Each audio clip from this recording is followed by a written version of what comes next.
আসসালামু আলাইকুম ওরহমতুল্লাহি ওবরাকাতুহু। ইসলামে এসেছে, আমার কথা নয়, ইসলামে এসেছে কোনো লোককে দেখে যদি হিংসে হয় বা তার প্রতি হিংসা করতে থাকে, সে যতই 5 ওয়াক্ত নামাজ পড়ুক তার নামাজ তো হবেই না। আর যে নেক করেছে নামাজ পড়ে সেই নেকগুলো আস্তে আস্তে চলে যাবে, সেই নেকগুলো থাকবে না, নেকগুলো নষ্ট হয়ে যাবে, বধ হয়ে যাবে। সেই নেকগুলো আগুনের মতো জ্বলতে থাকবে, আপনার ভিতরে তখন আগুনের মতো কাজ করবে। আগুন মানে কি? জ্বলায় জ্বলায়।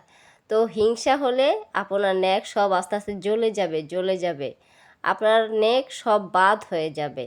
অতএব আপনারা কেউ হিংসা করবেন না, একজনের একটা জিনিস দেখে হিংসা করবেন না, হিংসা থেকে বিরত থাকুন। তো ভিডিওটা ভালো লাগলে প্রচুর পরিমাণে শেয়ার করে দিন। সবাই ভালো থাকুন, সুস্থ থাকুন। আল্লাহ হাফেজ।